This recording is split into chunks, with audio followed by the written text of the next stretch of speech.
Acceptance. Diversity is acceptance. Diversity is life. Diversity is understanding. Diversity is priceless. Acceptance. All people working together. Infinite. Unity. Most definitely unity.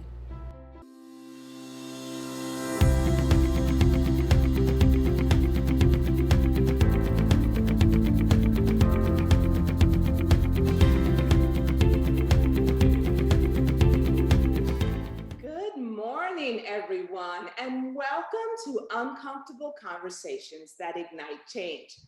This year, the dialogue continues. My name is Joanna Deshane. I have the great pleasure of serving as Executive Director of DLA. We are so pleased you could take time out of your schedule to join us today. Our 2021 DLA Dialogue Series is designed as a community space where all of its members can listen and learn. Each of our webinars is designed as a safe space, a place to have difficult but meaningful, open and honest conversations that eventually become turning points and actionable items that ignite change. Our desire is for people to walk away feeling transformed, like they have some additional tools that they can use to begin to ask important questions that really get to the root of the insidious nature of racism and inequity across various systems. By having these meaningful dialogues with corporate, community, and nonprofit members, we hope to eliminate some of the racist thoughts, behaviors, and actions, and encourage each of you to be advocates for social justice for all. Much work to be done, so I guess let's begin. Today's webinar is so important, especially with everything going on in the world today. Today's webinar is on mental health and the evolution we're all facing as we look at returning back to the workplace. Today's session addresses some of the complex emotions associated with resuming that in-person work. As a community organization, we want to ensure that all of our programs, all of our events are open and inviting and respectful, right? And accessible to all. As you can see, we've got our wonderful ASL translators joining us because we want to ensure that everybody has access to this information. But before we formally begin today's program, I just want to remind everyone very quickly about our community rules of engagement. And as Brent gets the slide up, I would just love to just read them to you very quickly. I want you all to make sure we're listening actively and that we're just open to kind of a full spectrum of perspectives. Commit to foster greater empathy and try to relinquish the need to be right. There's no right and there's no wrong. Ask questions, seek clarification, be respectful. And I don't want any one or two individuals to kind of dominate the discussion in the chat area. Leave room for others to be able to share their thoughts as well. Approach each other with kindness and love. And as a community space, I just want to remind everyone that we do reserve the right that if we see someone being disrespectful, not following the rules, that we will remove you from the actual program. Make sure you're asking questions of the presenter, of our other guests that ask questions, and you can do so in the Q&A area and kind of reserve the chat area for just how you're feeling, comments and things like that. So if you've got a question, make sure you do put it in the chat area. So those are our kind of simple rules for engagement. As we begin the program, I just want to mention very quickly that today's ASL translation is being provided by Equal Access Services, with our lovely interpreters, Meadow and Liz, signing for us today. Thank you. A very special thank you to Dave Wallenhop and his amazing team for the continued partnership and the continued support. We really couldn't have this inclusive of a program without them. So before we begin, I want to kind of level set and give you just a little bit of detail around what today's program is about, what you can expect to walk away with, and what we're hoping will transform you in this learning process. As you know, after over a year of all of us working remotely, many employees kind of have mixed emotion about resuming in-person work and returning to the office. Those emotions range from excitement, anxiety, fear, and uncertainty, just to kind of name a few.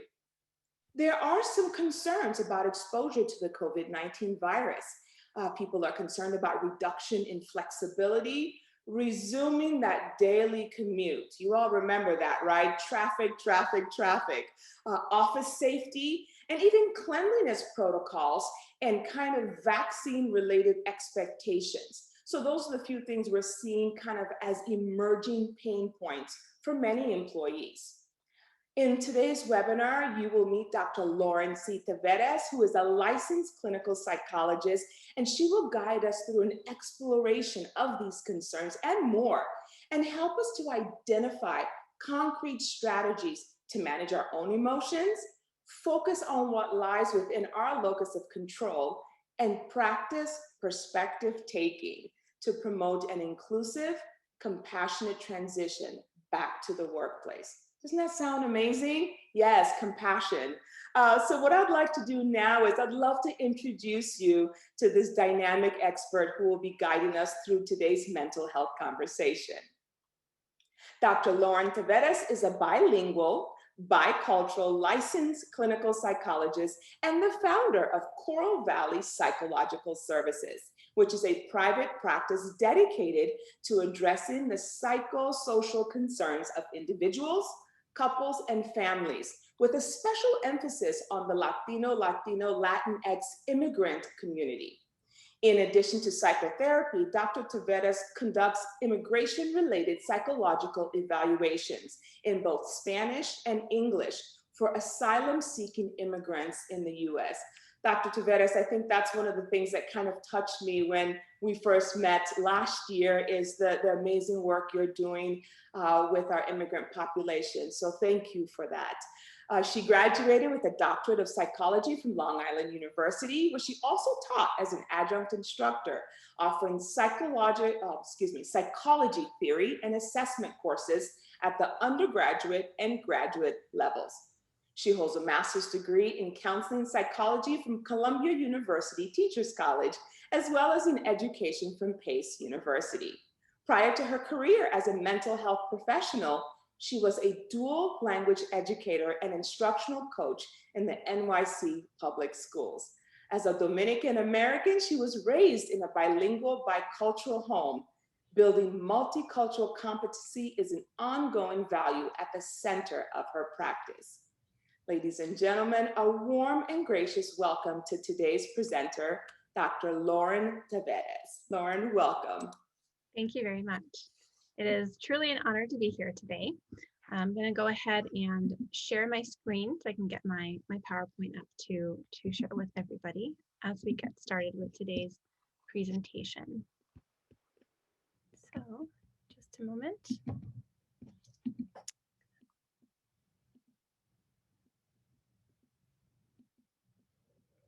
Okay. All right. Well, thank you again, everyone, for inviting me to participate with you and to have this really important conversation with you.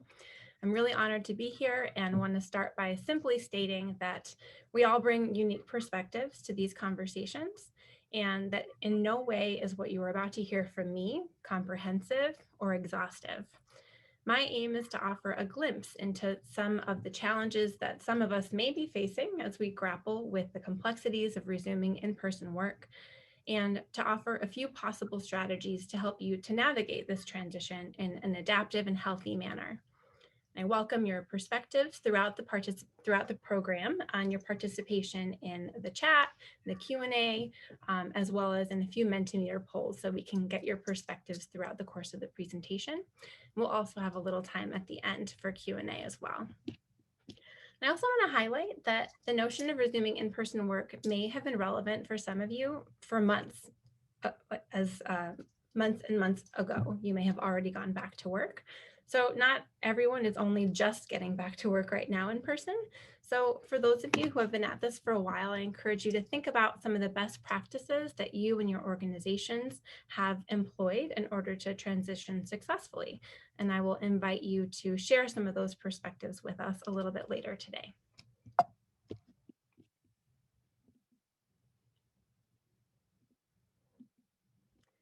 So we're going to start out in a few moments with a brief mindful check-in, taking our pulse, if you will, on an emotional level.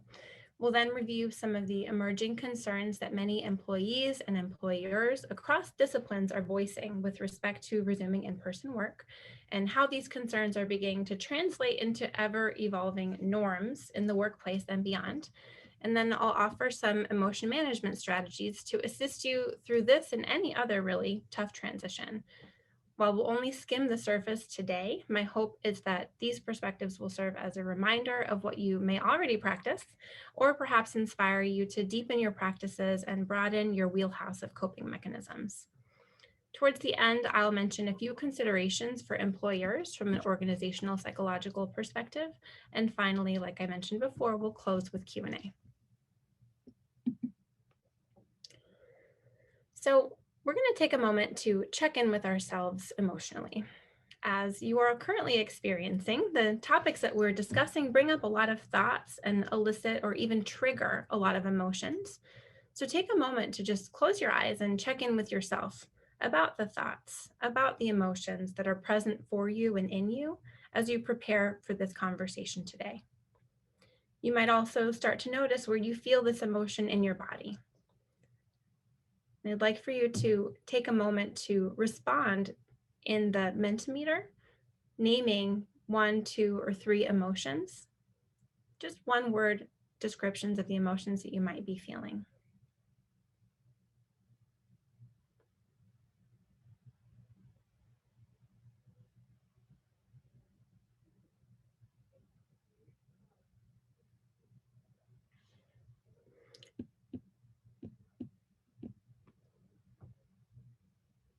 And once everyone's had a chance to respond, we'll take a look at the emotions that people are sharing and briefly debrief.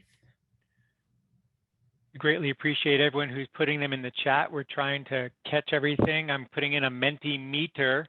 It's a link for you to click on. If you could add those to our Mendometer, that would be great, because that will aggregate everybody's feelings. So we see a lot of anxiousness and stuff, and that will make, when we share the screen, that'll make anxious bigger. So if you could please use the Mendometer at this time, we would greatly appreciate it to capture what everyone is feeling.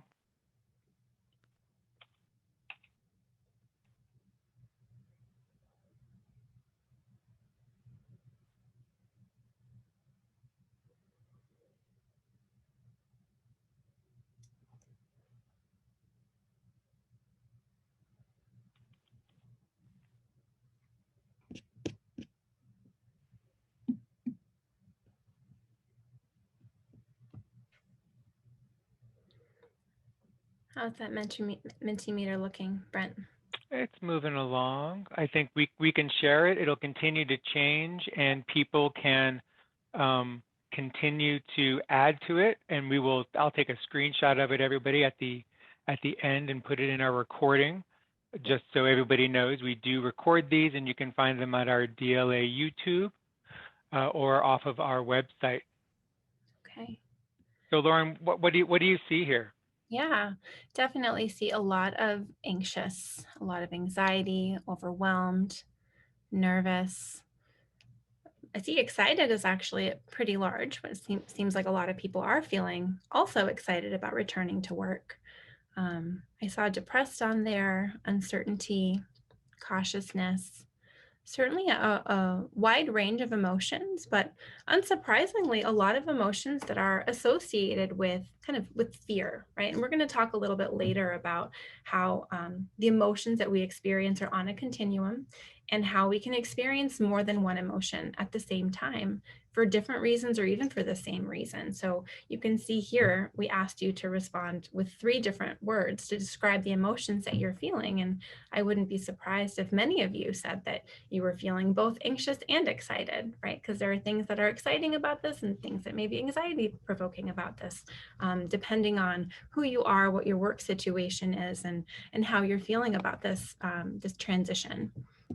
So I really appreciate everybody sharing their perspectives. And again, if you haven't had a chance to weigh in yet, you still can. Like Brent said, he's going to keep it open and capture in a screenshot our responses. You'll probably notice that over the course of today's presentation, you'll experience even more emotions as we talk about this topic in more detail. And as we dig into this topic, I invite you to really be honest with yourself and open and allow yourself to experience whatever emotions are coming up for you as they come up. We are so used to suppressing our emotions or ignoring our emotions or distracting ourselves or like sucking it up, right? And just pushing through. And today I actually want to encourage you to allow yourself to feel and notice your emotions and to notice what that might mean for you. What are your emotions communicating to you about your circumstances, as well as what actions might need to come of those emotions. And we'll talk a little bit more about that a little bit later. So I'm going to share my screen back and we will continue. So you don't need me to tell you this, but everything in our lives was upended, and just about everyone we know over the past year and 3 months has experienced dramatic changes in the ways that they view themselves, other people, and the world at large. Businesses and schools and communities were shut down and boarded off, and regular human-to-human connection was reduced to mask-covered faces and difficult to interpret eye contact. I'm sure I'm not the only one who every day walking past people with their faces covered with masks wondered, was that person smiling at me, or were they glaring at me, or am I doing something wrong? There's a lot of regular face-to-face communication that has been lost and a lot of uncertainty that comes from that alone.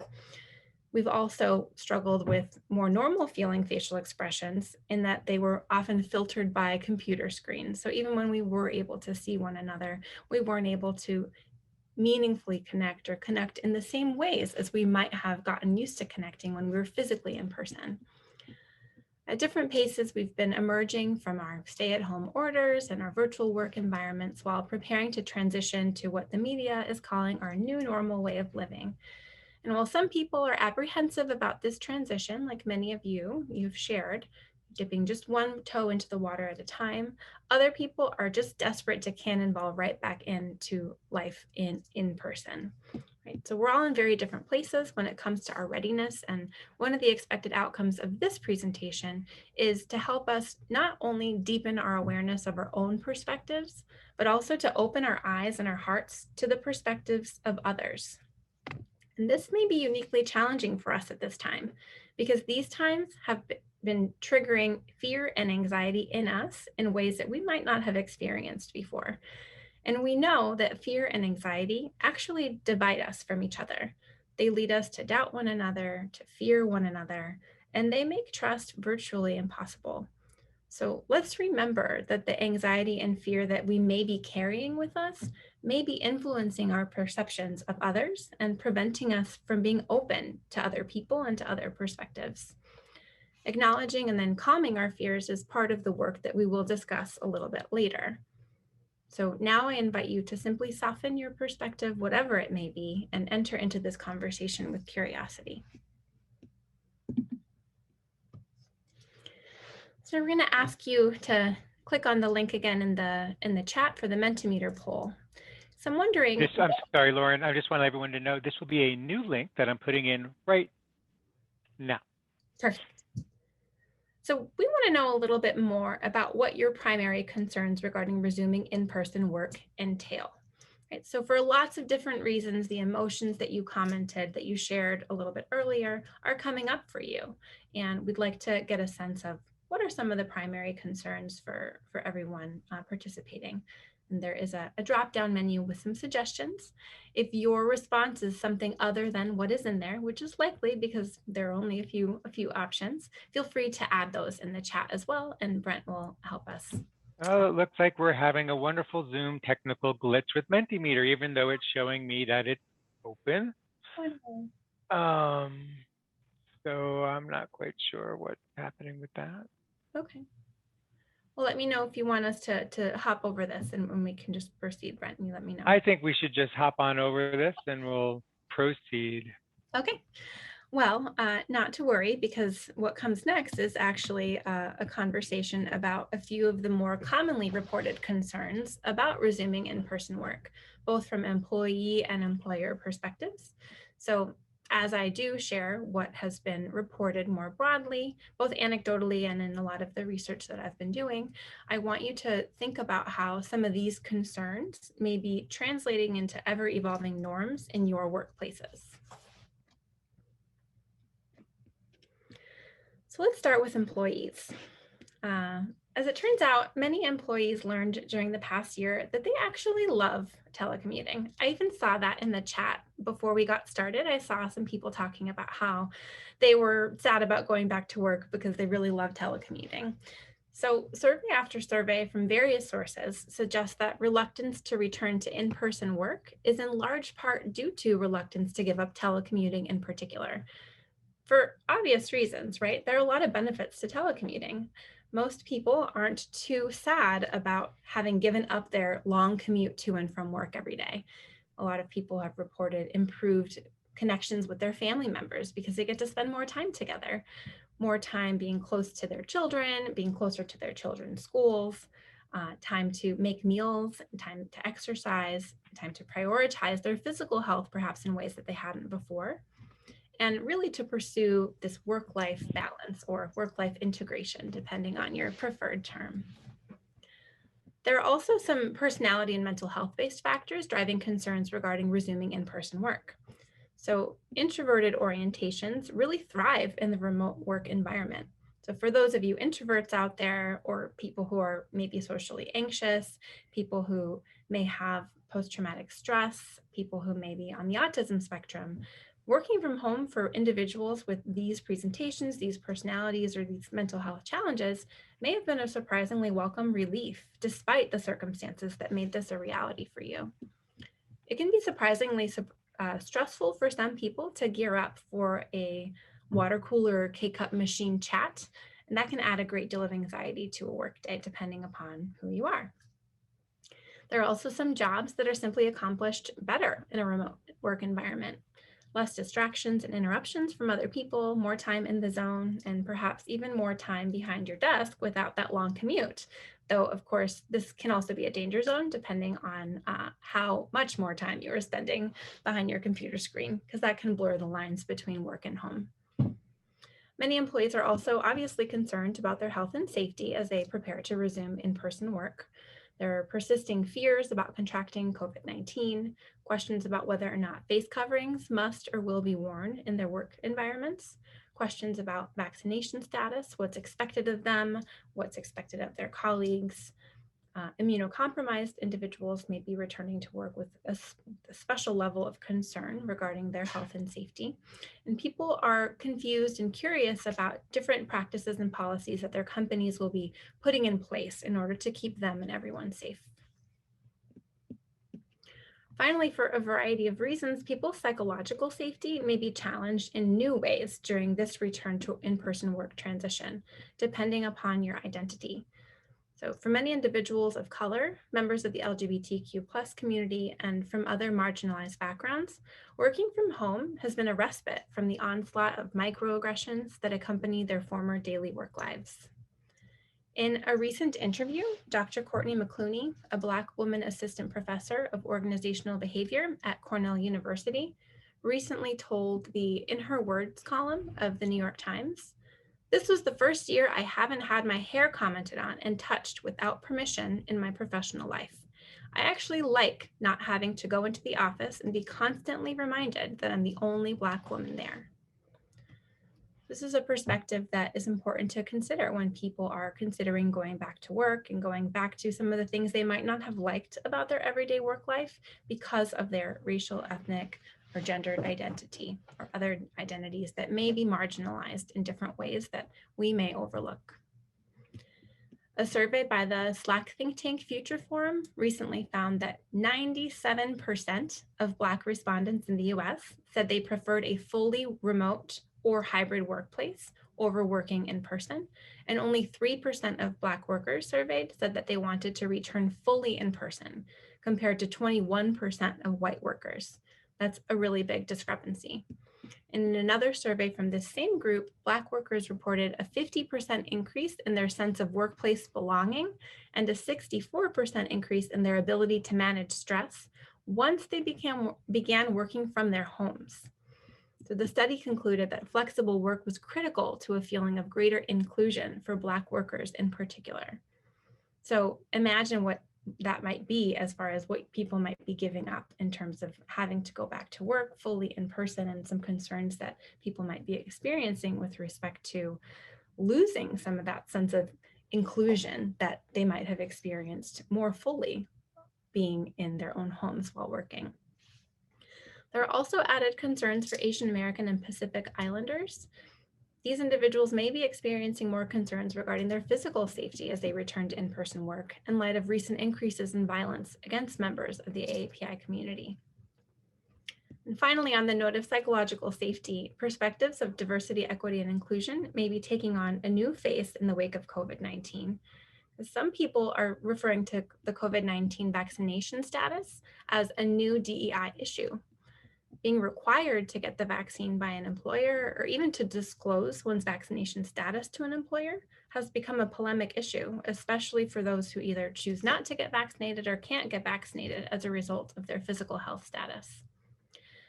Also, requiring only unvaccinated individuals to wear masks at work may be consequently outing them with respect to what previously would have been considered protected health information under HIPAA laws. So it's definitely a tricky situation, uncharted territory that people are grappling with in a new way. From the employer perspective, many employers are obviously concerned about productivity and the bottom line, as employers are. A late 2020 survey found that 1/3 of employees and half of employers reported higher productivity due to remote work. So employers are naturally grappling with how to capture productivity benefits without the mental health risks. Tons of surveys have shown that mental health at a societal level has plummeted since COVID-19. Increases in depression and anxiety, increases in substance abuse and domestic violence and suicide rates have skyrocketed as a result of COVID-19 across demographic backgrounds. So given these trends, organizations are trying to sort out which employees should return to work, when, and how often in order to balance productivity and also people's mental health. Employers are also currently grappling with how to navigate federal versus local mandates regarding the best ways to mitigate COVID-19 related risks, as well as how to interpret the role of CDC guidelines. Employers are trying to figure out how to create a workplace that is inclusive and promotes everyone's physical, emotional, and psychological safety, which obviously involves protecting everyone, including the immunocompromised, by implementing improved hygiene practices and also carefully exploring how to navigate DEI-related concerns, as I mentioned before, considering how different employees may be experiencing the back to in-person work phase in different phases, depending upon their racial, ethnic, gendered, vaccination, and other statuses. Lauren, I'm going to jump in real fast because we've done some quick moves and we now have this poll in Zoom. Oh, wow, cool.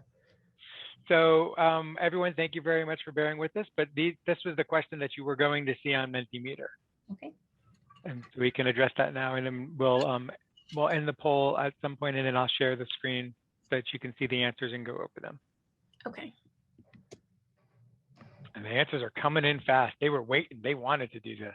Oh, good. Well, I'm going to wait for the answers then, because it'll help in the transition to the next slide. There we go. You should be able to see these on your screen, Lauren.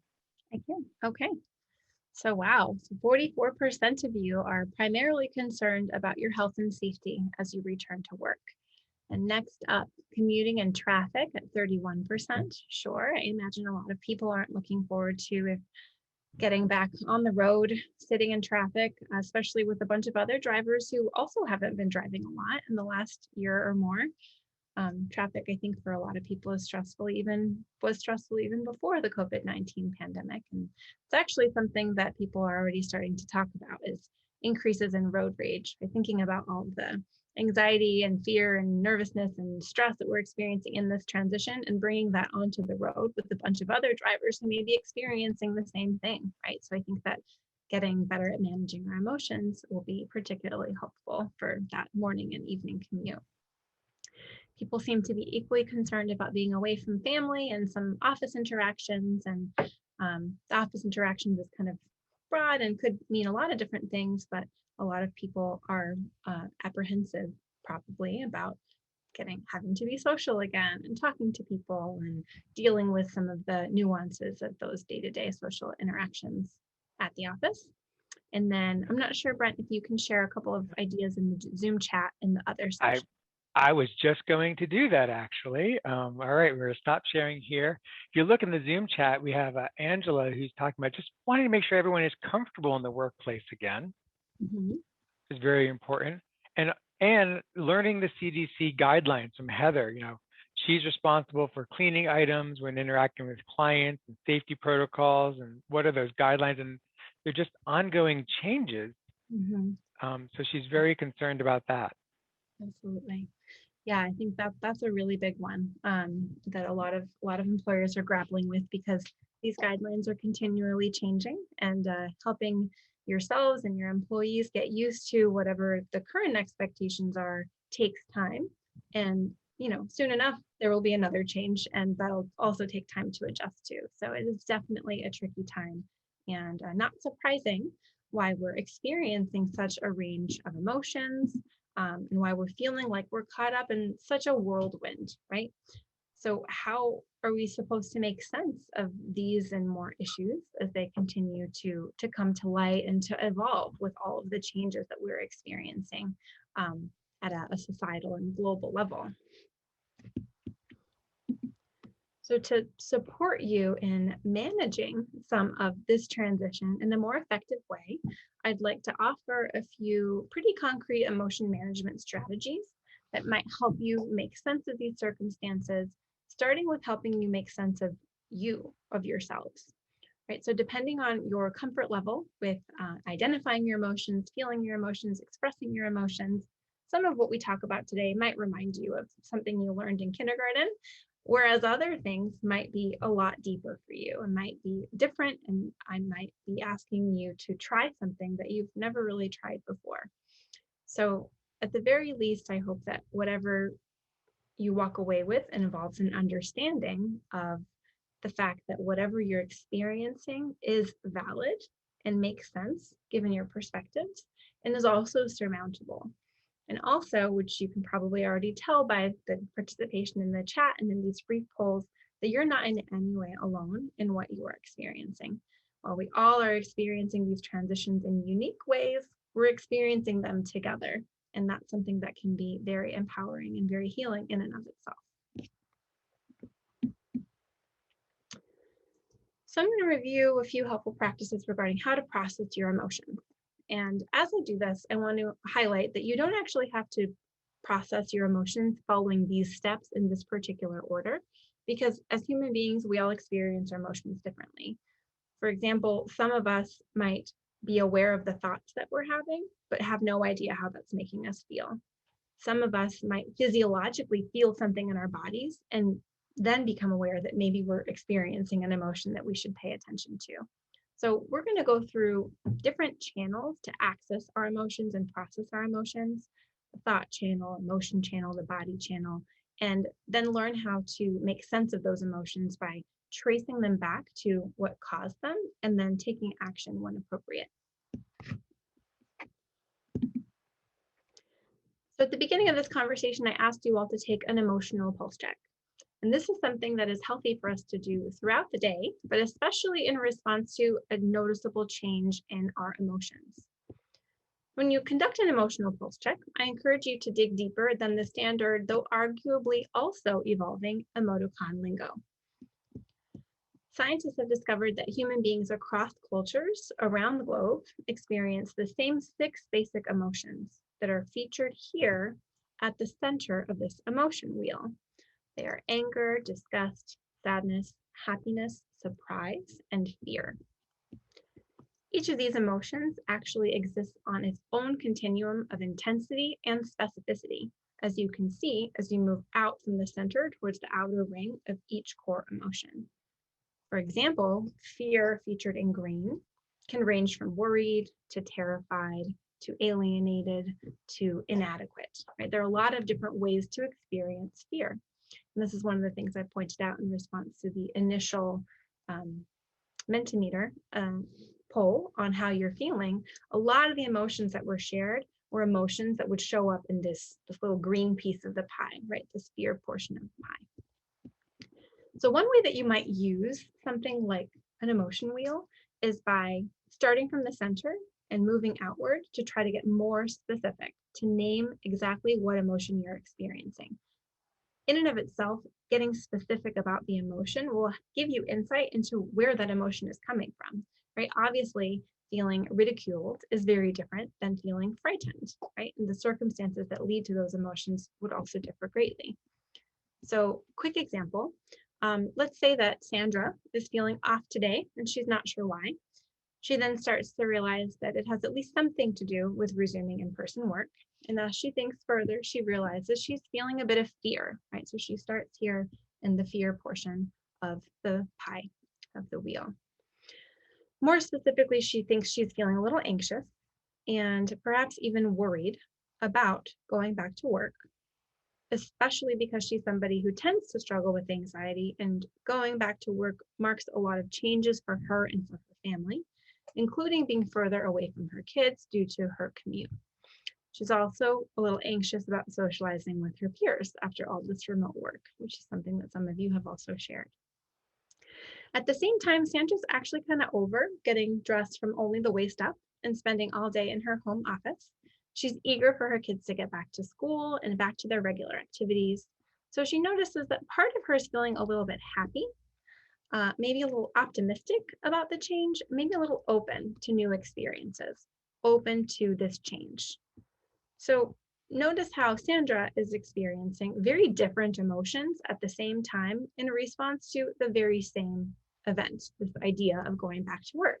And I think it's really important for us to remember that we can hold so many emotions in our hearts and our bodies at the same time, and identifying those emotions and really starting to process them is something that helps us to understand them. It helps to decrease the intensity of some of those distressing emotions, and also gives us information as to what might we do next to better handle those emotions moving forward.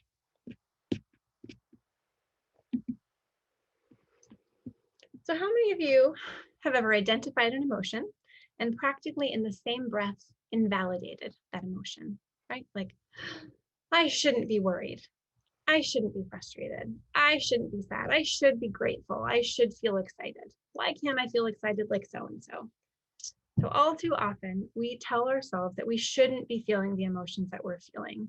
And this is not only invalidating, but it also thwarts our emotion processing efforts, contributes to added distress, and prevents us from learning from what our emotions are actually trying to convey to us about our truths, our values, and basically who we are as people. So when you notice an emotion, it's really important to validate that emotion, which starts with simply acknowledging that emotion, which we sort of did on the last slide, right? Recognizing I am feeling sad right now, right? We're getting even more specific, sad, and which type of sad, right? It's really important to describe the emotion as something that you are feeling right now, as opposed to just saying, I am sad. And part of the reason is because it puts some distance between you and that emotion and helps you to recognize that your emotion is simply part of you right now, which leads to this next idea that accepting your emotions is an important part of validating. So I am feeling this way right now, and it's okay that I'm feeling this way. In fact, it makes sense that I'm feeling this way. It's natural to feel this way, given the circumstances or given the way that I'm looking at this particular situation, right? Given my perspectives on this situation, this emotion fits. It's important, like I already said, not to invalidate our emotions by telling ourselves essentially not to feel the way that we're feeling. And this is so incredibly common. And if you think about where this started for you, for a lot of people, it started in childhood with our well-meaning parents and adults trying to teach us resilience, right? You trip and you fall and you scratch your leg, and what are you told? Don't cry, suck it up, you've got this, it doesn't hurt. We're basically taught to invalidate even some of our physical experience of pain, our physical experience of emotion from a young age in the name of resiliency, which has its place. At the same time, it is really important for us to be able to acknowledge and accept the emotions that we're experiencing without that shame or without that belief that we shouldn't be feeling this way, so we should hide it. Not just from other people, but even hide it from ourselves, which is something that we all too often do. It's important to remember that emotions are temporary and that you can handle them.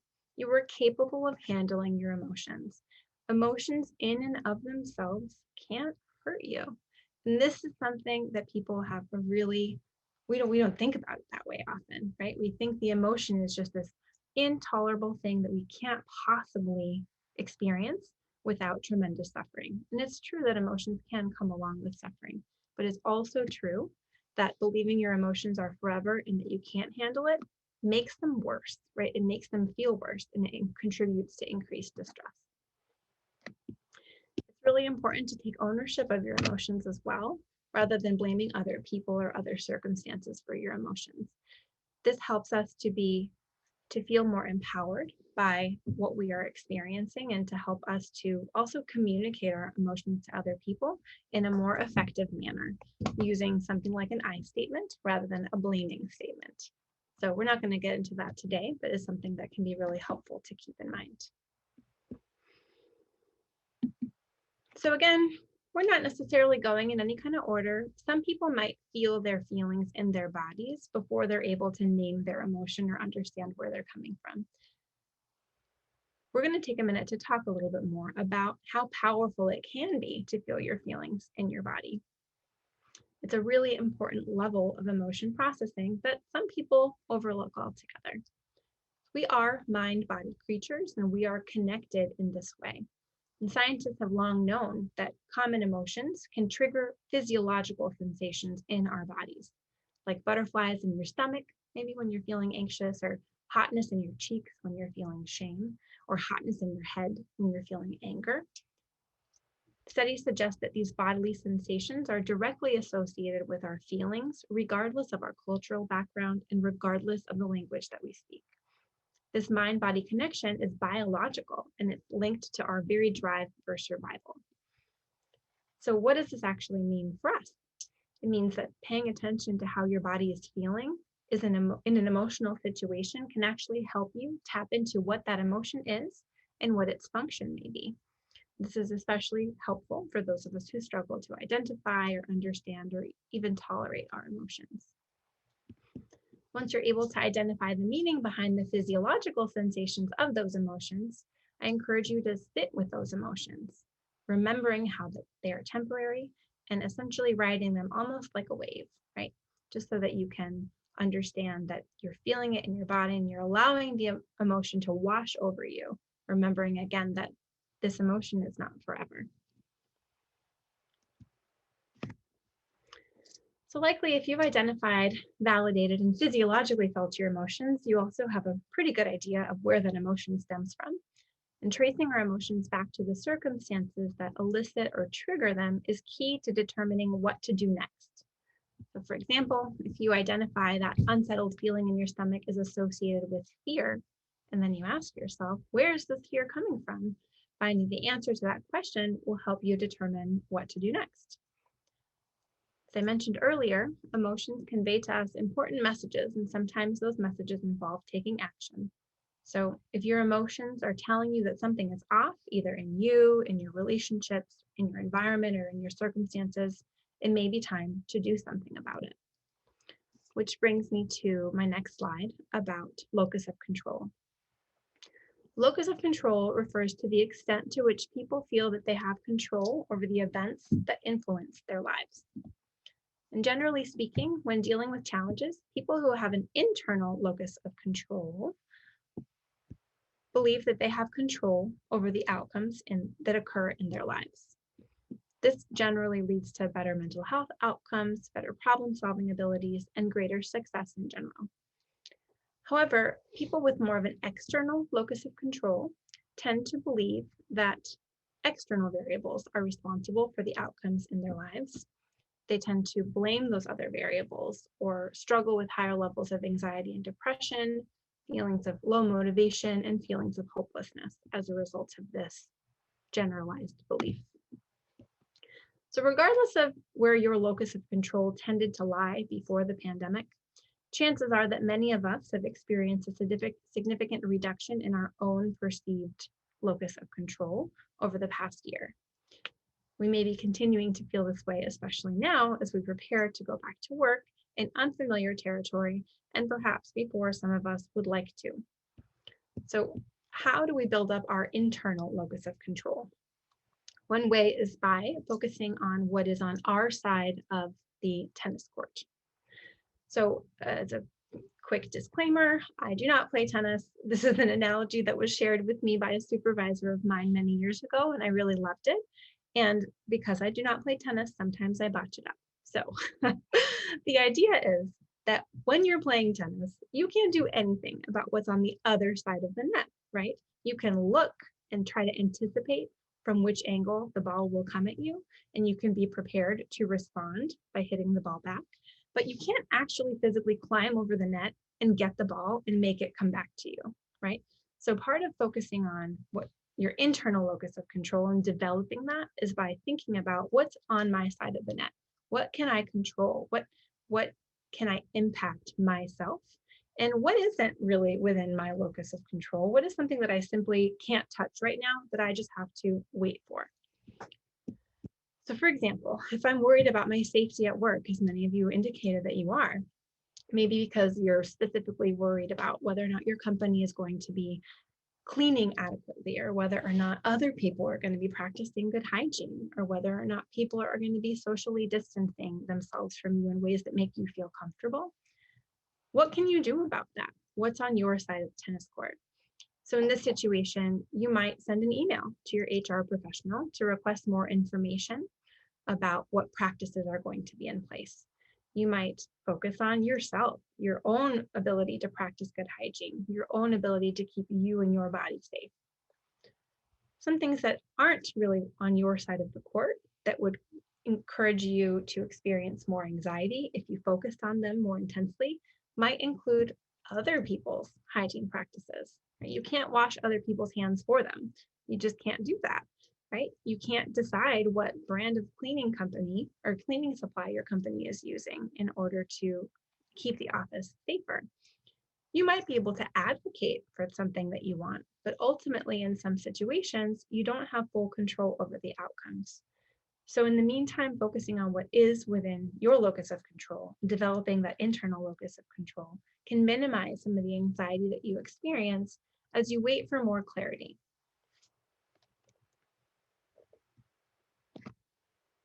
So this leads me to the idea of advocating. So when you recognize what it is that you're feeling, you understand where it's coming from, and now you want to do something about it. You've identified what's on your side of the tennis court and you're ready to go. Advocating effectively is incredibly important to your success, right? As I mentioned earlier, many people have experienced dramatic increases in fear, anxiety, and worry over the past year. And these emotions are directly associated with a neurological fear-based response in your brain. So in a nutshell, when we perceive a threat, our amygdala, which is the fear center of the brain, sounds an alarm, triggering us to fight, to flee, or to freeze in the name of survival, right, in the face of danger. So for example, if you're in the middle of the jungle and you encounter a tiger, you're going to be very grateful for that amygdala, because that amygdala is going to send messages to other parts of your brain, which sends other messages to other parts of your body to get your body ready to run like mad, to fight off a tiger, which I wouldn't recommend, or to freeze and just pray that it doesn't see you or that it picks someone else, right, to eat. In those moments, it's not psychologically or just evolutionarily adaptive for your brain to do the other stuff it does on a normal day, right? It wouldn't be very adaptive of you to take a moment to admire the majesty of this beautiful creature standing before you. And it wouldn't be adaptive for you to take some time to wonder at how it's so much larger in person than it is on those National Geographic shows. Those moments that you could take to use other parts of your brain to notice this tiger's beauty could cost you your life, right? That's not evolutionarily adaptive.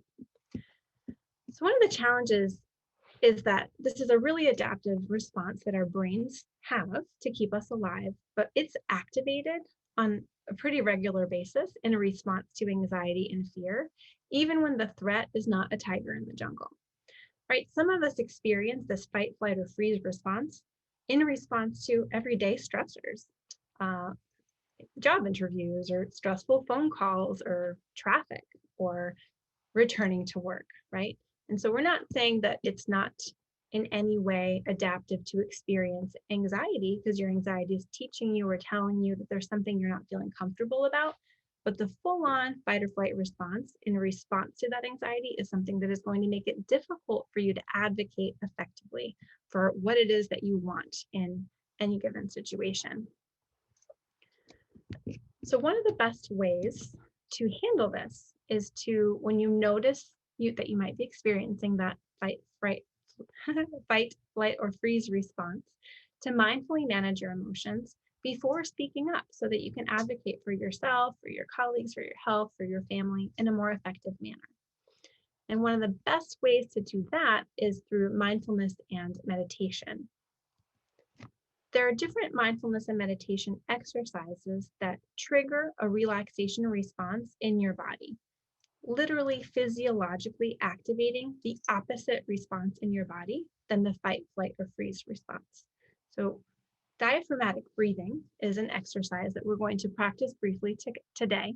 And it's one of the most basic ways to essentially force your body to relax, even when you're feeling keyed up, even when you're distracted with thoughts of things that make you worried or anxious. And when you're feeling those emotions, diaphragmatic breathing can help you to override that fight or flight response.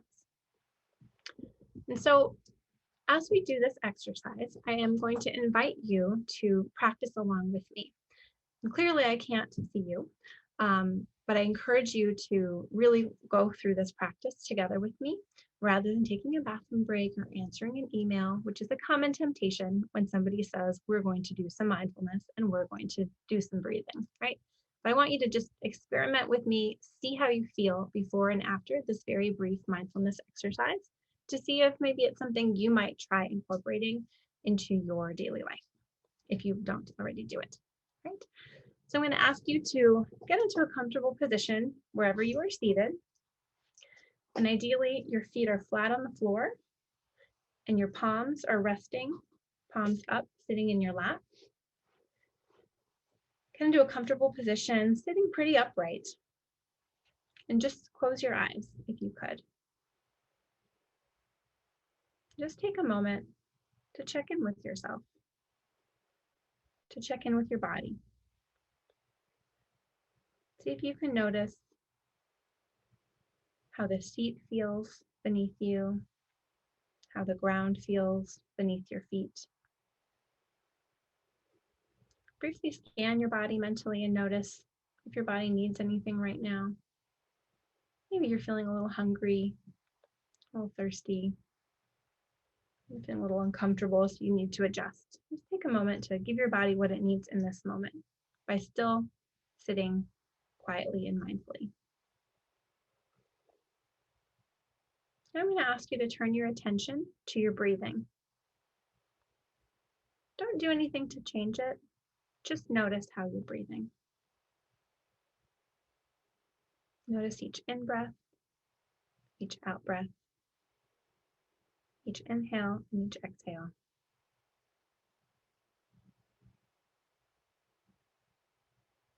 kind of imagining the air as it comes in and flows out of your body.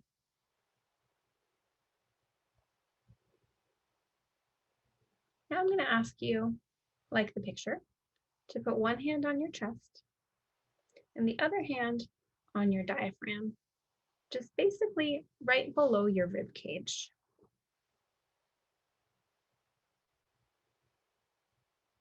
And continue breathing in the way that you were before. This time I want you to notice the rising and falling of your hands. See if you can notice which of your hands is rising and falling more. When we're feeling anxious, when that fight or flight response is engaged, we tend to take short, shallow breaths from our chest. If you're feeling anxious right now, you might be noticing a rising and falling more from your chest than from your diaphragm. So for the next couple of minutes, I'm going to ask you to manipulate your breathing so that your diaphragm is engaged. In order to do this, I want you to imagine that you have a balloon inside your belly. With each inhale, I want you to imagine that you are inhaling air and filling that balloon. And with each exhale, you are pushing on that balloon, flattening your belly, and exhaling all of that air from inside the balloon out your mouth. Inhaling the air, filling up the balloon, exhaling the air, flattening the balloon. I'm going to take just a few slow breaths, focusing on engaging that diaphragm.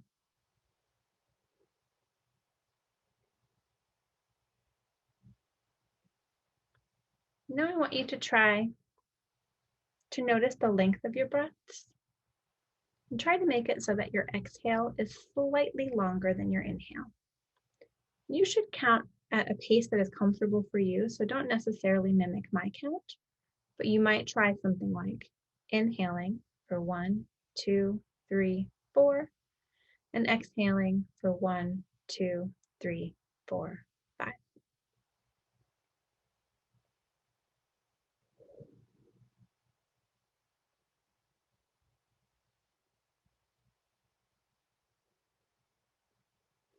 And finally, with each exhale, I'd like for you to imagine a word or a phrase that is comforting to you, that is meaningful to you, and that brings you peace. Once you have your word or phrase in mind, I want you to imagine breathing out that word or phrase. Almost imagine the letters coming out from your mouth with each exhale, or your nose with each exhale. So for example, if the word is peace, with each exhale, drag that word out. Peace. Just repeat that word to yourself with each exhale as you continue engaging your diaphragm in your breathing.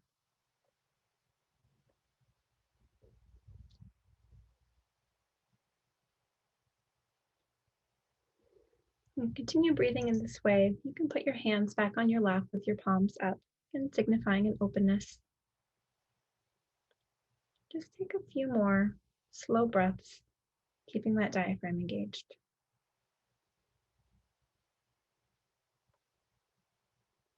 Just take a moment to notice how you're feeling in your body now.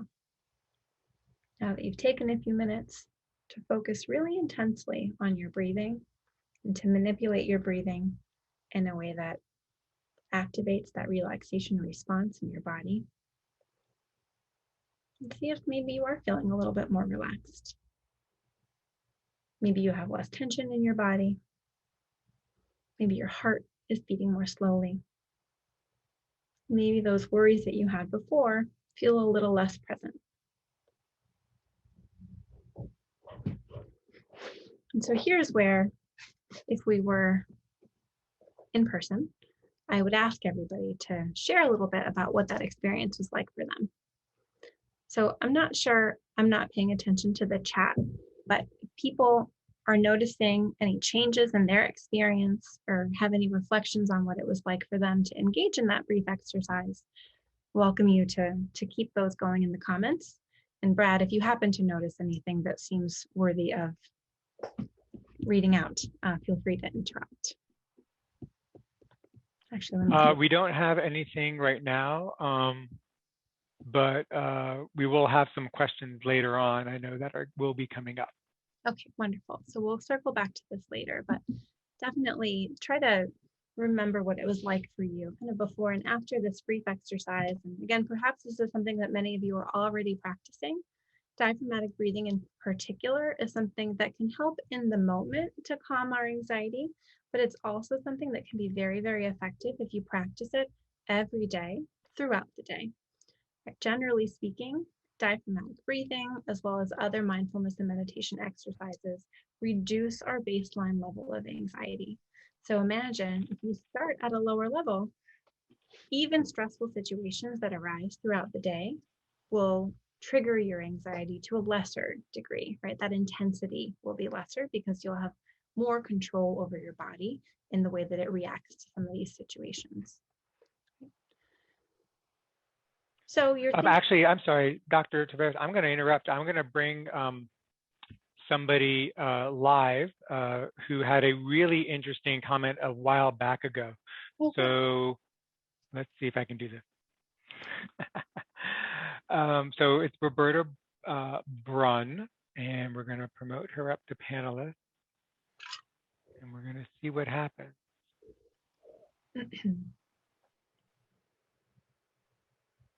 There she is. All right, and think I'm on. Hello. You are, and now you're back in the spotlight. So Roberta, please share who you are and why I asked you to come up, because I thought you had a really great comment. So I am Roberta Brunn. I am an epidemiologist for working in some research for the past 10 plus years. And I've actually felt like I thrived and finally got control by working at home. I'm an introvert. I don't like having my video on. So our office has been remote since pandemic lockdown on the 13th. And I had to go back in yesterday and it took a lot out of me. I would rather be at home. So I feel like I'm going to lose control of my career. I feel like I've made great strides. Mm-hmm. So the face-to-face interaction was, and just having people around that I can hear other conversations, it starts to get in my psyche and, my self-esteem and imposter syndrome, everything just comes back. So that's where I am. Like, I would prefer to stay home, and I feel like I have become so much more effective this past year. Yeah. Yeah. Thank you so much for sharing that experience. And I mean, definitely, I'm not sure what the other comments have been, but I've definitely heard of people experiencing something very similar to you. And like I mentioned at the beginning, people who are more introverted tend to thrive in this work from home environment, get a lot more work done, to feel more comfortable. So this notion of going back to life from before, it's like, well, maybe I don't want to. Maybe this life was better in many ways than the other, right? As far as the work considerations are concerned. So yeah, well, I think that one of the things, as far as advocating effectively, which we'll be talking about more, is kind of wondering how flexible your position can be with respect to partial weeks, right? Some days at work and some days physically at work and some days working from home. I know a lot of employers are starting to think around how it is that they can balance some of that, giving people what they need and setting people up to be successful while also still having some of that face-to-face time. And that would be something not within your locus of control necessarily, right, on the other side of the tennis court, but if it's something that you're able to advocate for in any way. I guess I'm sort of wondering. Right, and I think that is one thing that we are doing. What has come together is, a group of people that are like-minded within our department, trying to support each other and demonstrate with data that our productivity is actually increased from home, and that because basically what I do all day is I'm on the phone, I'm on meetings, and to me it's just disruptive and to have everybody on the same call. And so I think having an environment where I can actually have a conversation on the call and not on video, be much more expressive. And I think that people have been much more polite about making space for others to speak. And I want that to continue. Then those face-to-face interactions, people start to dampen down again. So, that's kind of where I am. I like that my team, I think, has kind of been much more productive.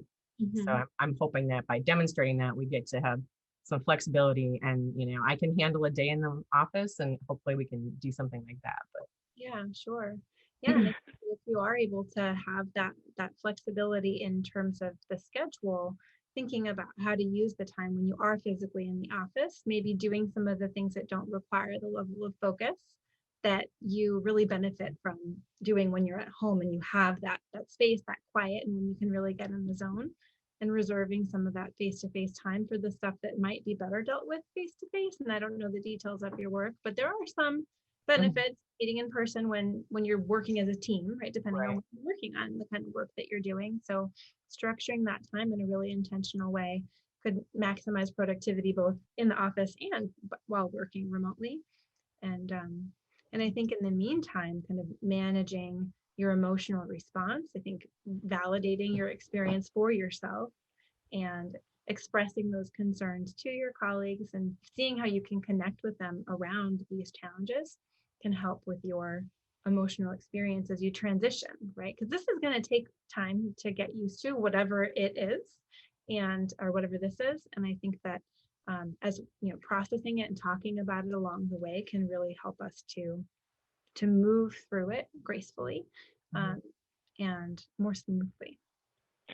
Dr. T, can I jump in for a quick second? Please.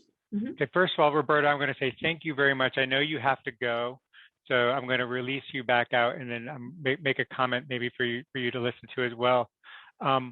One of the things that I heard about with what she was talking about, in terms of the productivity, is turning the question around to the people who are your leaders and saying, are you okay with productivity going down? Because they're not looking at it from that perspective by having us come back to the office. I just want to kind of throw that out there in terms of a perspective to put it on, so that everyone can see it from different areas. And then I'm going to let you continue. Sure. Thank you. Yeah, and I think that's a really great question, and something that is very provocative, I think, for a lot of employers who obviously don't want their productivity to go down. So it's an important consideration. So I think the last component on this slide regarding advocating effectively has to do with kind of operating with a generosity of spirit, reminding ourselves that none of us have done this before, and none of us know what the exact right thing to do is. So because of this, it's helpful for us to remind ourselves of this and to assume that everyone is acting in ways that are what they believe to be best for themselves, for other people, for their companies, for their employees, and that nobody is out there to intentionally harm us or jeopardize our safety. Again, we're all in this together.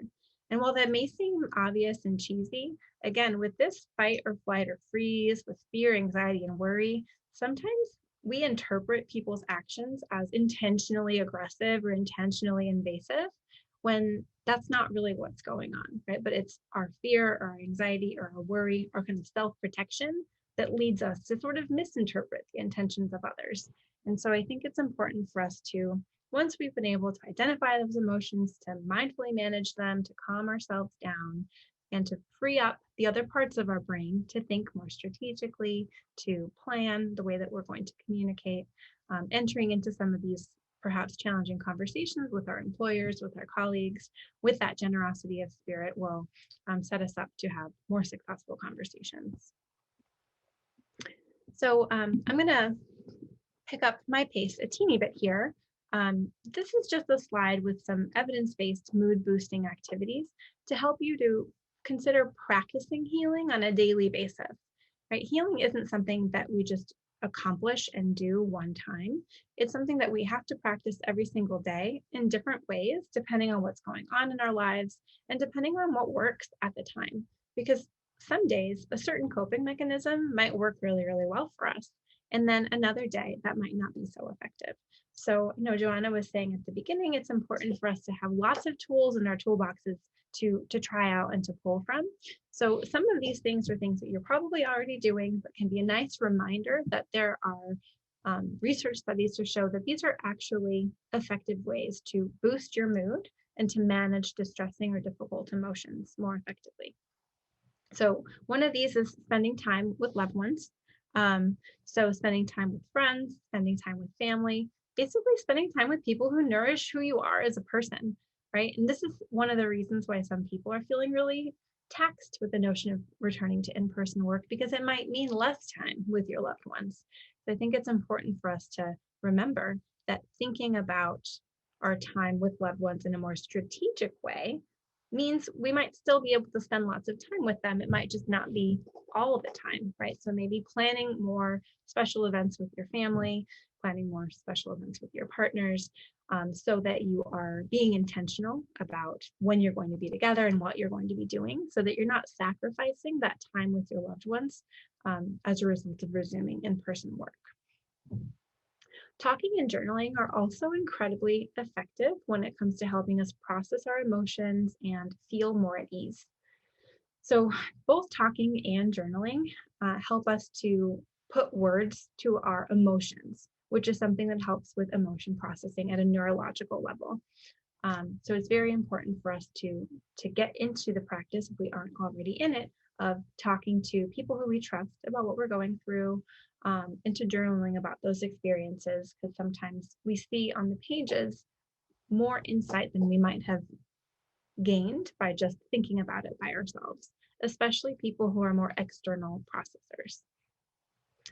It's also really helpful for our mental health to express ourselves in a creative way. And this can involve all kinds of right brain activities, right? Listening to music or producing or playing music, engaging in any kind of art, painting, drawing, sculpting.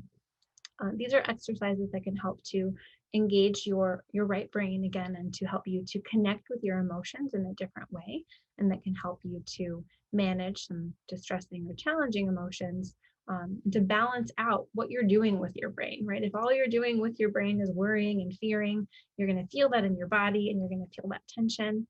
But allowing yourself to express your creativity and to do other things, to experience music, can help you to release some of that tension in your body and to use your brain to do other things, which opens up new pathways in your brain and helps for just a more integrated experience. Healthy distractions are also really important. So I know at the beginning of the session, I said, when you notice unpleasant emotions, feel them and don't just suppress them. And that is what I still think that we should do, right? We should feel our emotions. We shouldn't suppress them. At the same time, if you're feeling really anxious and it's kind of constant for you, it can be a really nice idea and a nice change of pace to distract yourself with a healthy form of exercise, or with some kind of a healthy activity, something that makes you feel good, something that you like doing. Going for a walk or drawing a picture, which again engages creativity, and physical activity, which is next. Talking to a friend on the phone, watching something funny. Laughing is a really, really important activity or exercise for our mental health. And sometimes we aren't around funny people. So watching some comedy can do something, can be helpful in getting us to laugh and relax and kind of release some of those endorphins. So speaking of endorphins, physical activity is another really helpful mood boosting activity. Because of the endorphins that are released and activated when we use our bodies, right? Especially for that cardiovascular exercise like walking or jogging or swimming. So I encourage you all to do physical activity when you can, to incorporate it into your daily lives, especially when going back to work, where you might be stuck in a cubicle all day or sitting in a chair all day.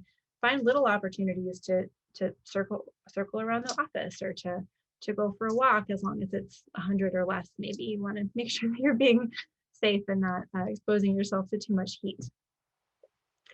Religious, spiritual, faith-based practices are also associated with really positive mental health benefits. The term religious coping is often utilized in the literature that just refers to people who rely on their religious beliefs, their religious communities, and their belief in something greater than themselves that allows them to perspective take in a way that benefits them from a mental health point of view as well, reducing anxiety, reducing worry, and offering more experiences of hopefulness and openness. And finally, depending on your experiences, depending on how you're feeling as you transition back into work, some of you might also consider, if you are not already practicing, engaging in professional mental health services. So seeing a professional psychologist or a professional counselor or a social worker, or even a member of the religious community who can offer guidance. These are ways that we can talk through some of the challenges that we're experiencing with a trained professional who might offer more concrete evidence-based interventions that are specific for you and the challenges that you happen to be facing.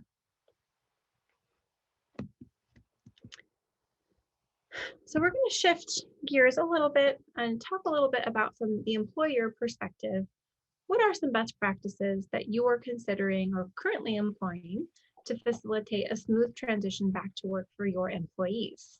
So what are you doing? What suggestions or recommendations do you have for how to make this transition better, smoother, less stressful than it may currently be for some of us? And we're just going to do this in the chat today. Okay, in the chat. So Dr. Taveras, if you can open up your chat and you can see what people will be sharing there. Here we go. Share in the chat.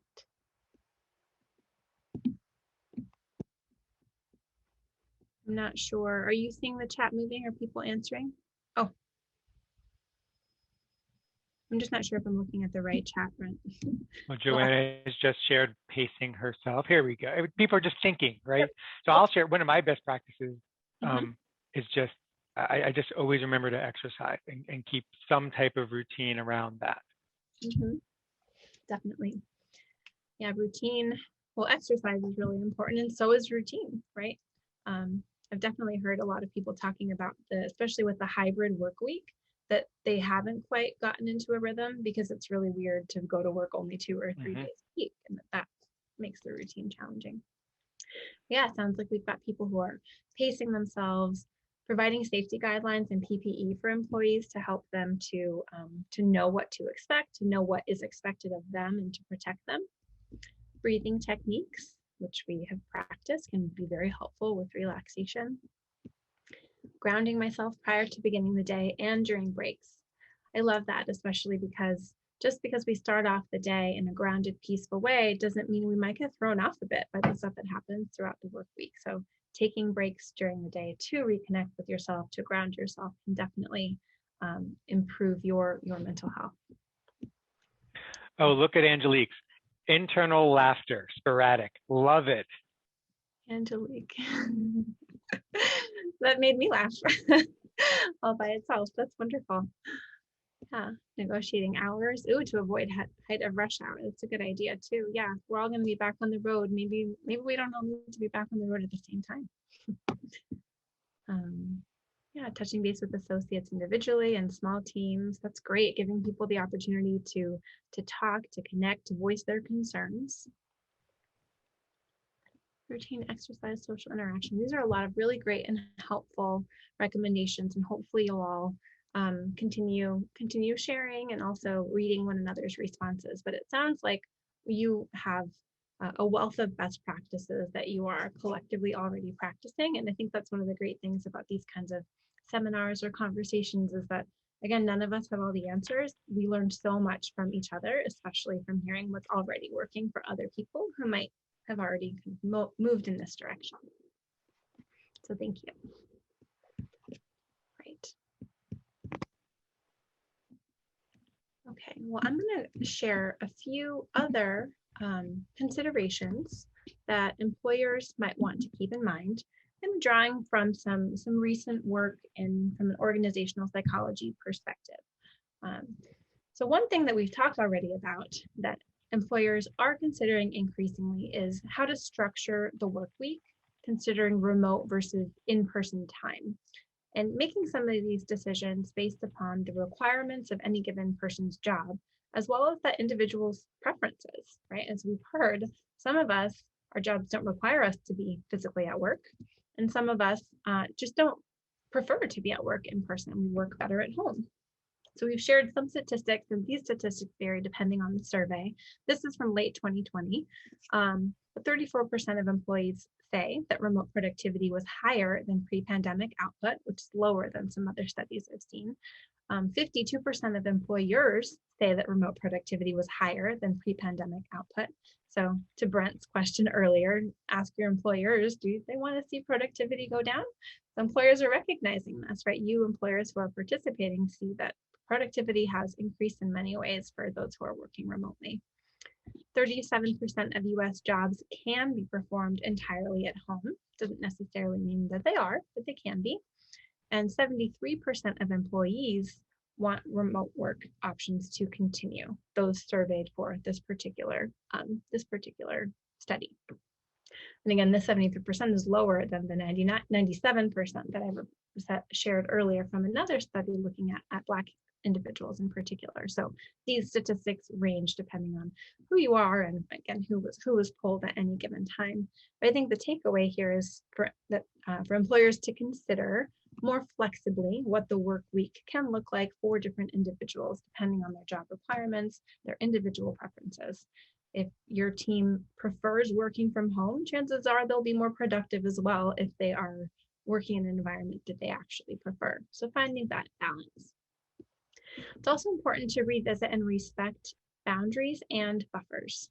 So I think especially with remote work, a lot of people have talked about how their boundaries between work and home have been blurred in ways that they weren't before, right? So a lot of people without a commute, instead of taking extra time to, have a nice meal or exercise, they worked more, right? Worked more hours. So that's not the best boundary. While it might increase productivity, it's not the best boundary as far as balance and mental health is concerned necessarily. It's different for everybody. So encouraging your employees to think about their boundaries and to plan in some of those buffers between their workday and their home life, whether they're remote or working in person. These are some considerations that employers can keep in mind as you're figuring out what works best for each person and really trying to respect those boundaries and build in those buffers to ensure more balance in personal and professional life.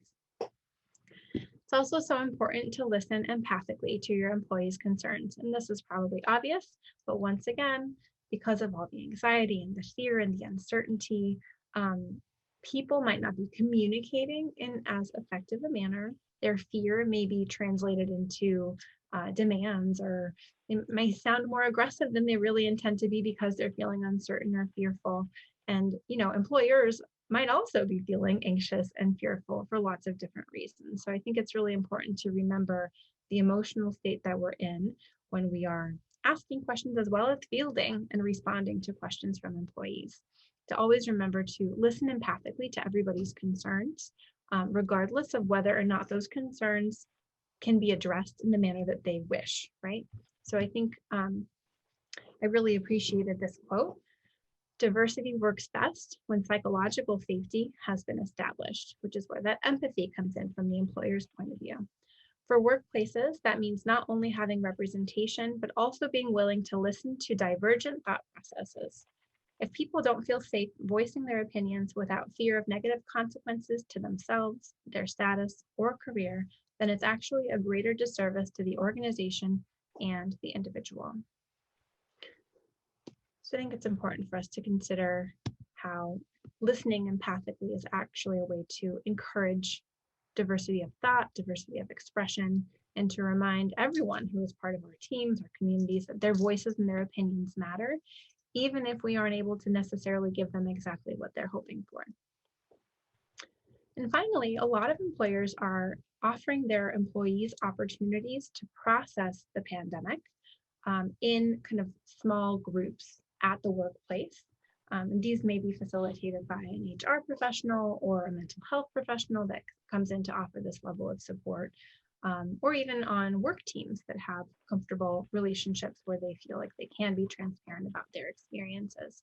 This is something that some employers are employing in order to give their employees time and space to process what they've been through, to express some of their concerns about what they're continuing to go through, and maybe some of the worries that they have about the future.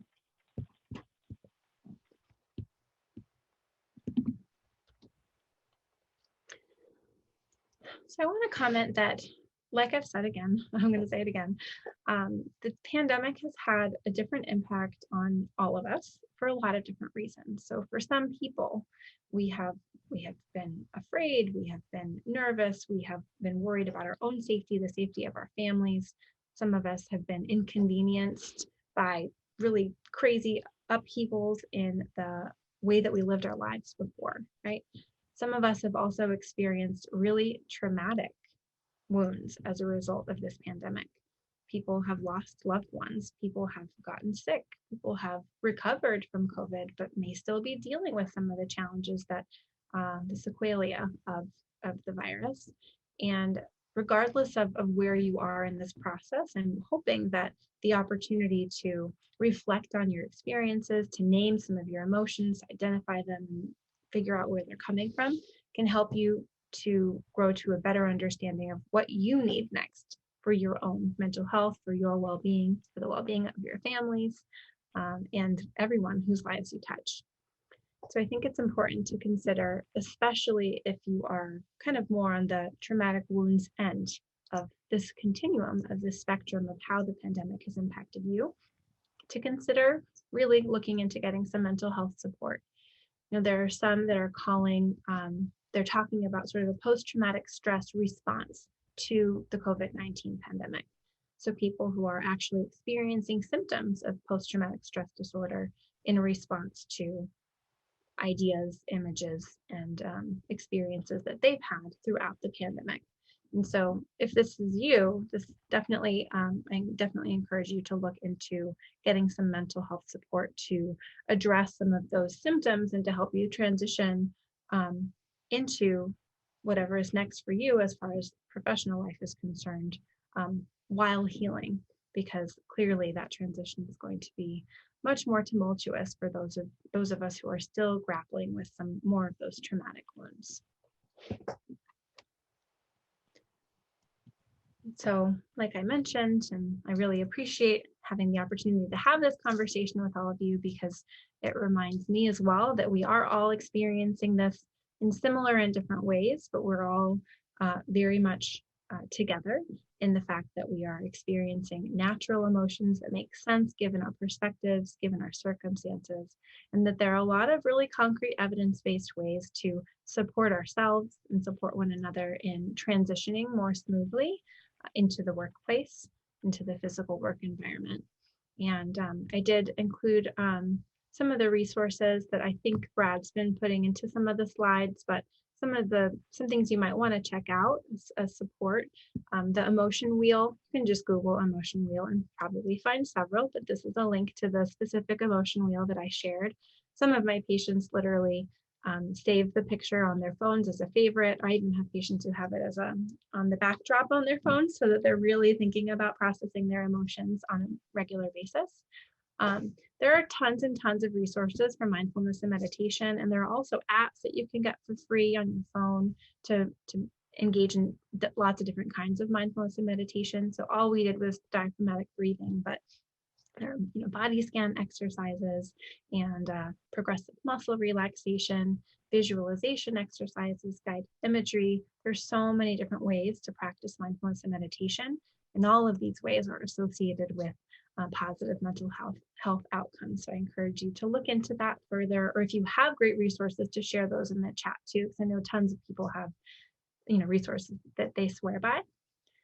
When it comes to mental health support, there are so many different ways to find a therapist, to find a provider. A lot of people start with their insurance companies, which makes sense. You can start there for sure. There are other places to go, either if you don't have insurance or if you don't find a good fit with a person who takes your insurance. You can look on Psychology Today or on goodtherapy.org. That's a way to find local therapists who are licensed, psychologists, professional counselors, social workers. And there's also a resource called Open Path Collective that offers reduced rate resources, reduced rate therapy, both in person and telehealth. Really, anywhere you go, you can find both options for the most part today. But Open Path Collective specifically offers reduced rates for individuals who might have financial reasons for not being able to pay full rates for therapy. Lauren, can I jump in for a quick second regarding finding a good therapist? Maybe a couple of quick tips around that. Like if someone has a special thing they want to talk about, how would they go about like asking those questions of a therapist before spending the copay or whatever it is to do that? What's the protocol around that?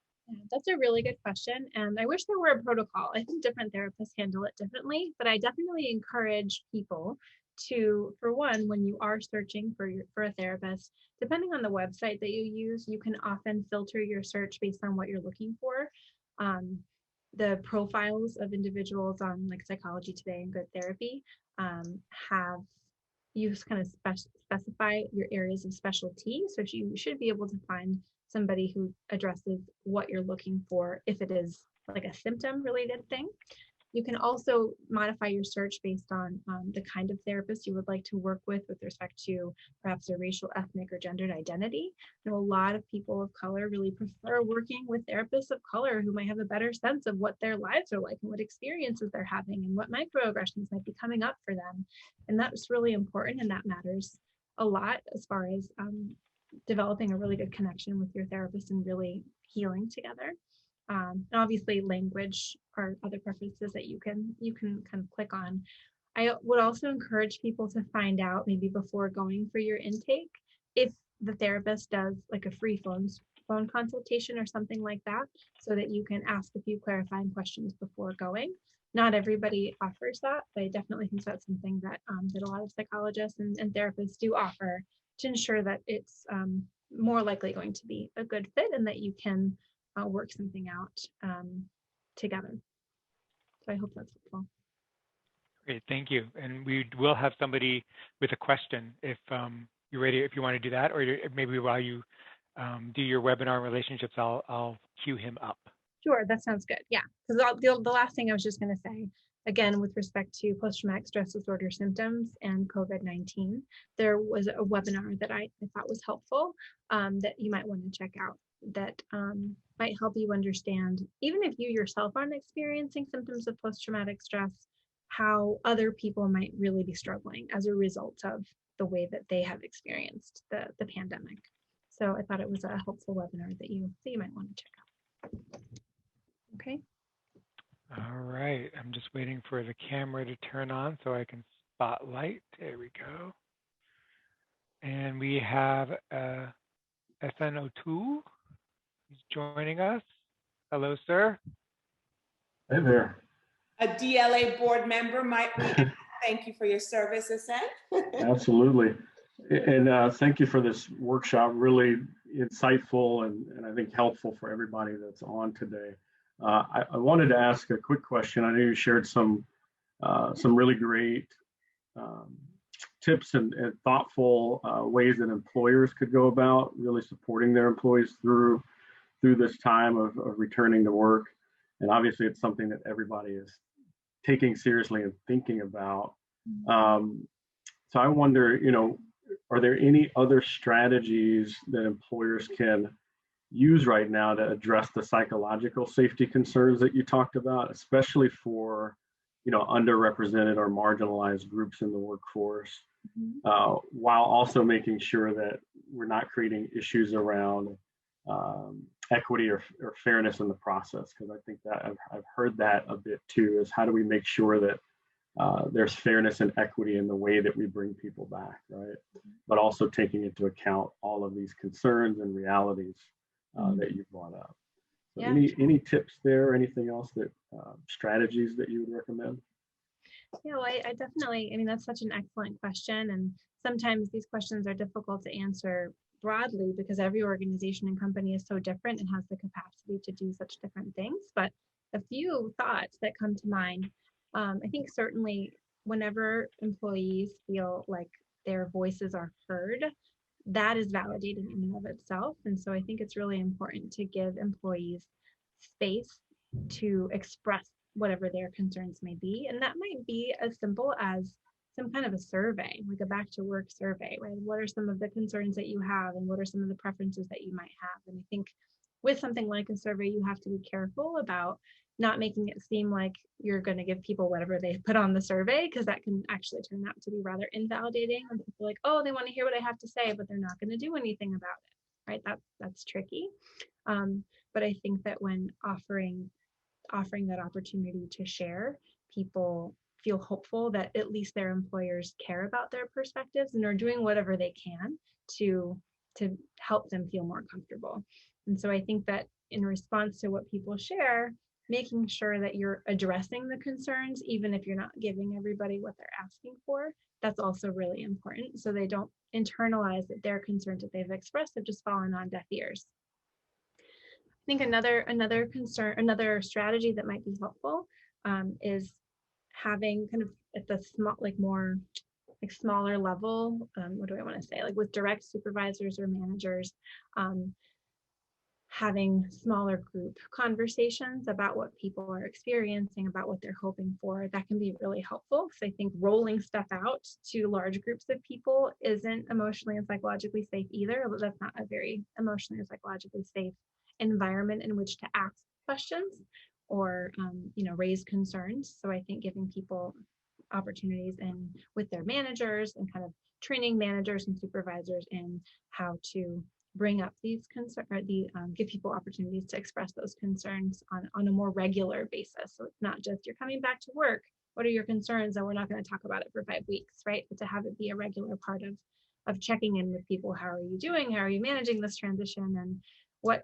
might I be able to do to help you? Thank you. Really helpful. We're doing some of those things at SRP, not all of them, but really makes me think about how we reinforce through the return to work, not just leading up to, and really continue to support. So thanks so much. My pleasure.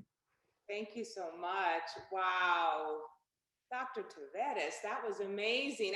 My little pen is smoking over here because I've been taking so many notes. Asen, thank you for your comments and thank you for all the work that you all are doing there at SRP. And I know you have to run, so have a great rest of your day. You too. I really want to just kind of echo what you were saying in terms of what things employers can do and what things employees can do. And the one thing I want to mention is that I think sometimes employees forget that employers, your bosses, the VP, that are people too. And while we're experiencing it as the employees going back to work, they are experiencing it as well, right? And probably, dare I say, even higher magnitude, because the sense of responsibility for all of these people coming back together and gathering back safely. So while we talk about, hopefully my employer will understand, I think we have to understand that our employers are people too. They've got kids at home and they would never say it, but they might have enjoyed a little downtime working from home. So that's one thing I just wanted to mention. But I wanted to ask you a question, if I could, about this notion, which I'm seeing a lot of, and I know we had talked about, this is a whole nother webinar, this idea of toxic positivity, right? I'm seeing a lot of that. I saw it with, my son's school. I'm seeing it with, individual community groups I'm with, like, let's do this. We got this. We're all vaccinated. Yay, like this rah-rah thing. And while I appreciate the enthusiasm, I would love to hear your thoughts around kind of the danger zones of toxic positivity. Absolutely. Yeah, I think that is such an important question. And I think it goes hand in hand with this idea of how we can so often accidentally invalidate what we're actually experiencing by pretending that we're not feeling bad, and instead we're feeling something that is more positive, more socially acceptable, more adaptive, right? But it's not actually adaptive to pretend to be excited, right? That's not authentic if you're not actually feeling that excitement. And so I think it is really important to recognize when we aren't feeling enthusiastic and excited and hopeful, and to be honest with ourselves and with others when we are feeling apprehension or nervousness or anxiety. Because what can happen when we essentially talk ourselves into just feeling happy and just being excited is that we can kind of mask our true emotions with this you know persona, or with this kind of layer of fake smiles, and never really process the emotions that are brewing below, which leads to longer term challenges, right? And leads to unaddressed mental health challenges. And so, yeah, I think that's a really important question, and something that is important for us to remember, that we don't want to just live in the anxiety and the fear. We want to make room for some hopefulness and some enthusiasm. But if it isn't authentic, if it's not there yet, not to force ourselves to kind of pretend that that's what we're feeling. Right, that's so true. I took such good notes because I really loved, especially the idea of the breathing exercise. I think it's so wonderful. Now, do you think in your kind of work that you've done, do you feel like the idea of mental health is still stigmatized in the workplace?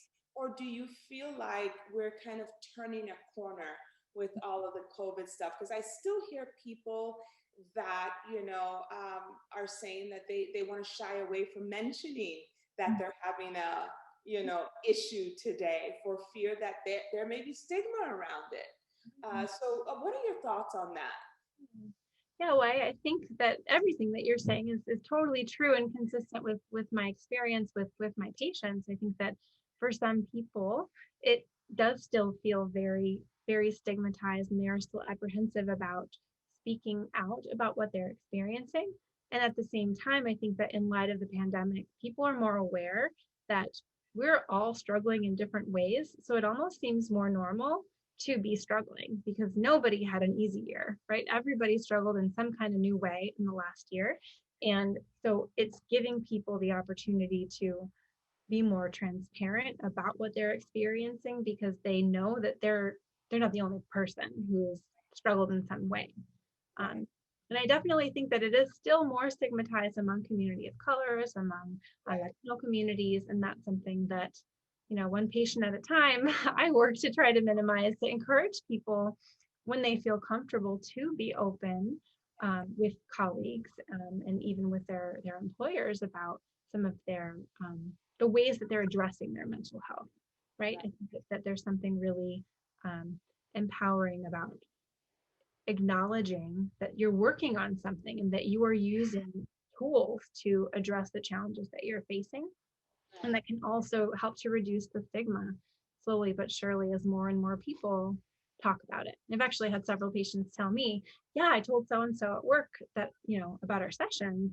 And he was like, oh my gosh, I am in therapy too, and it's just like this cool way that they get to connect about this thing that they had in common that they never would have known they had in common, which also helps to reduce some of that stigma. So right, and that's the one thing I'm hopeful that will change, especially in communities of color, that we see kind of mental health as a part of, just like you would go to the dentist, or just like you would go, I mean, it's part of the body, right? And most important part, right? The mind, and that we would really change the language around it, right? And just be able to say that, you know what, just like I work on my body in the gym, I'm now working on my mind, my spirit, how to center myself, how to calm my nerves and things like that. And I think that that's that holistic approach that I think a lot of workplaces could embrace. And I am often kind of disheartened when I see it in communities of color. There's so much stigma around it. Oh, don't tell people, they're going to think you're crazy, or they're going to think, which absolutely drives me just bonkers. Like, why would you even, why is that but yet to suffer in silence, there's somehow, dignity around suffering in silence. So I just hope that we're kind of shifting the pendulum to this side, where we can start to have these open and honest conversations. And just like we talk about our gym membership and going to exercise the body, we talk about our, mental health and our balancing our spirits and going to exercise the mind. So wonderful. Any closing comments before we close today's session? I just want to thank you for having me. I think that it's been a true honor to prepare for this presentation, to talk to all the people that I surveyed, to get different perspectives, to make sure that I offered us all something else to think about. And I hope that the tools that I shared with everyone are helpful, that you remember them, and that you share them, right? In the spirit of destigmatizing the importance of caring for our mental health. Share these materials, these tools with other people, and share your experiences with them as they help you to transition more smoothly back into whatever is next for you. Wonderful. Thank you so much for your time today, Dr. Taveras. We are grateful. And I just want everyone to know, as we close today's program, the work that we do here at DLA is really not even possible without all of the support that we get from individuals and corporations and nonprofits, other nonprofits, and also the contributions from all of our volunteers, all of our sponsors, and our board of directors. I want to just give some special recognition to a few key people responsible for today's program. Of course, our DLA board of directors, and as you know, we are founded by the late Christine French and Mr. Marion Kelly of Mayo Clinic, who continue to guide us and lead us and really have provided that kind of leadership for the organization for the last 20 years. We're celebrating 20 years this year. And also our DLA Education Committee, led by Dr. Mallory Titel and all of the committee members that really drive the program content, that really work hard to ensure that it's timely and relevant and meaningful, things that you're thinking about, things that you're worried about, that we're really able to kind of address them and bring you some solutions for how to navigate through them and transform yourself in that space. We are really honored by the sponsors that we have that support the Uncomfortable Conversations dialogue series. We're able to do the work that we do because of the support of sponsors like Tegna Foundation, which is the Channel 12 Foundation. And we are so honored to have Kate Morris, who is also on our DLA board of directors. And she just joined us a few months ago, as well as Tandra Richardson. But thank you so much to Kate and Emily and Carrie Watts for the work that they do. Also, thank you to Mr. Marion Kelly of Mayo Clinic. We were the recipients of the Everybody in Fund for Change grant, and that is what supports this dialogue series. And last but certainly not least, a special thank you to the Black Philanthropy Initiatives grant that we received courtesy of the Arizona Community Foundation, and a special thank you to Ms. Kim Covington of ACF. Brent, would you talk a little bit about what we have coming up? I certainly can. So we had a hiatus, but we are back. And we have some great, we needed it too. We have some great workshops coming up in July. On the 29th, we have Food Apartheid, addressing the structural racism around food inequity. And then in August, we have neurodiversity in the workplace, and that will be on August 19th. I've placed information in our chat for those, so you can start registering for them now. Just know that they're not completely set up yet, so bear with us as we get more information in there. But if you want to register now. Also, something that's really important. We do have our sponsors, but and it is also our 20th year. And if you feel that you would like to support Diversity Leadership Alliance to be able to keep going with these workshops as well, please consider making a donation today. We are so lucky for all of the sponsors and our board members and all our volunteers that take care of this. But any $20, right? Just showing like, hey, I support you for $1 a year that you've been doing this would be so greatly important to us to be able to continue our mission. So consider that, and I've placed a piece in the chat for you there. Thank you for joining us today, and I'll pass it off to Joanna one more time. Thank you so much. And so I'll give you all a sneak peek. Some of you have asked me about this, but conference has been announced, and you'll see a formal announcement coming up on the 1st of July. But mark your calendars, please, for our hybrid conference, November 17th, 18th, and 19th. We will have an in-person component, of course, socially distanced with safety protocols in mind. And then we will go to virtual workshops on that Thursday and Friday. So we're really trying to be respectful of the place that everybody is in and make sure we can all kind of gather, but gather safely, so everyone feels comfortable about just coming back together. So November 17th to the 19th. Again, a special thank you to the amazing presenter, Dr. Lauren Taveras. I always love listening to you and hearing your perspective and expertise. Thank you for the contribution. And thank you to all of you. Thank you to our attendees for your time and attention today. We, for not one instance, take your time. We know that it's a one commodity we don't have enough of. We don't take that for granted. So thank you for joining us for uncomfortable conversations that ignite change. The dialogues continue. Be good to yourself and be good to each other. Enjoy your day, everyone. Cheers.